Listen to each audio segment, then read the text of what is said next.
जय श्री सीताराम जी की। लक्ष्मण जी श्री रामचंद्र जी के चरण रज मस्तक पर चढ़ाकर अपना सच्चा स्वाभाविक स्नेह के साथ कहते हैं कि आज भरत सब समाज इकट्ठा करके आया है। यह संयोग बन पड़ा है। पिछला क्रोध आज प्रकट करूंगा।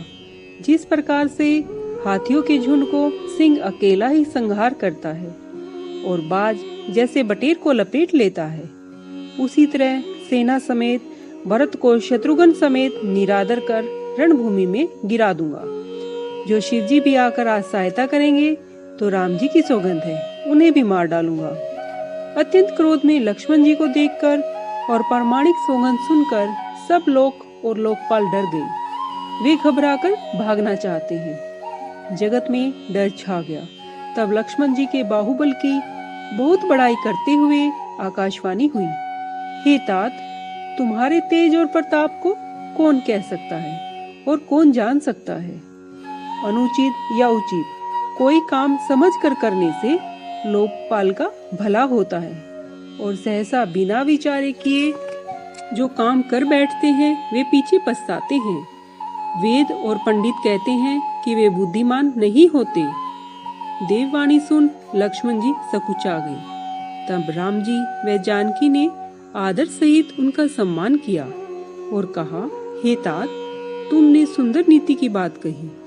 राजमद सबसे कठिन है। उस राज्य को पाने से वे मतवाले हो जाते हैं जिन्होंने सत्य पुरुषों की सभा का सेवन नहीं किया। हे लक्ष्मण, सुनो, ब्रह्मा जी की सृष्टि में भरत के समान उत्तम पुरुष न सुना है न देखा है। ब्रह्मा, विष्णु और महादेव जी का पद मिलने पर भी भरत को राज्य मद नहीं होगा। क्या कांजी की बूंदों से कहीं क्षीर सागर फट सकता है?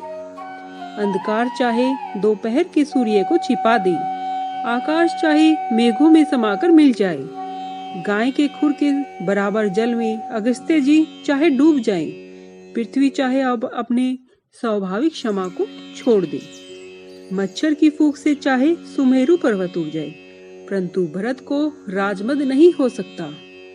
हे लक्ष्मण, मैं तुम्हारी और पिताजी की सौगंध खाकर कहता हूँ कि भरत के समान पवित्र और भला भाई आज संसार में नहीं है। गुण रूपी दूध और अवगुण रूपी जल मिलाकर हे भाई ब्रह्मा ने सृष्टि को रचा है। रघुवंश रूपी तालाब में हंस रूपी भरत ने जन्म लेकर गुण और दोष को अलग कर दिया है। भरत ने गुण रूपी दूध को ग्रहण कर और अवगुण रूपी जल को त्याग कर जगत में अपने यश का प्रकाश कर दिया है। भरत जी के गुण और शील स्वभाव को कहते कहते रामचंद्र जी प्रेम में मगन हो गए। देवता रामचंद्र जी की वाणी सुन और उनका भरत जी पर प्रेम देखकर बड़ाई करने लगे कि राम जी के समान दया का स्वामी कौन है। यदि जगत में भरत का जन्म न होता तो पृथ्वी पर संपूर्ण धर्मों की धुरी को कौन धारण करता। भरत जी के गुणों की कथा कविजनों को अगम्य है। हे प्रभु, उसे आपके सिवा कौन कह सकता है। श्री रामचंद्र जी, लक्ष्मण जी और जानकी जी ने देवताओं की वाणी सुनकर बहुत सुख पाया जिसका वर्णन नहीं किया जा सकता। इधर भरत जी ने सब साथियों समेत सुहावनी मंदाकिनी नदी के पवित्र जल में स्नान किया। नदी के निकट सब लोगों को रखकर माता, गुरु और मंत्री की आज्ञा लेकर भरत जी निषाद राज गुह और शत्रुघ्न के साथ वहां गए जहां सीता जी और रामचंद्र जी थे।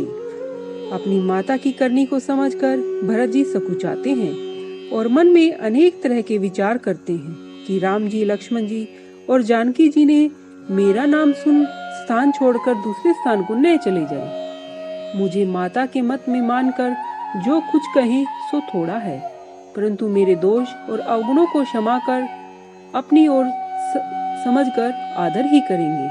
चाहे मुझे मलिन जानकर त्याग दे, चाहे अपना दास समझकर आदर करे। मैं तो रामचंद्र जी की जूतियों की शरण में हूँ। रामचंद्र जी अच्छे स्वामी हैं और सब दोष तो मुझ सेवक का ही है। संसार में पपीहा और मछली यश के पात्र हैं, जो अपने नेम व प्रेम को बनाए रखने में निपुण है। ऐसा सोचते हुए भरत जी मार्ग में चले जा रहे हैं। संकोच और स्नेह से अंग शिथिल हो गए हैं। माता की बुराई मानो उन्हें पीछे लौटाती है, परंतु भक्ति के बल से धीरज धरकर आगे चलते हैं। जब रघुनाथ जी के स्वभाव को विचारते हैं तब उनके पांव जल्दी जल्दी मार्ग में पड़ते हैं। भरत जी की दशा उस समय कैसी है, जैसे पानी के प्रवाह में जल के भंवर की गति होती है। भरत जी का सोच स्नेह देखकर निषाद राजगुह उस समय विधेय हो गया। सुंदर सकून होने लगे। उन्हें सुनकर व समझकर निषाद राज ने कहा, सोच मिटेगा, आनंद होगा और फिर अंत में दुख होगा। जय श्री सीताराम जी की।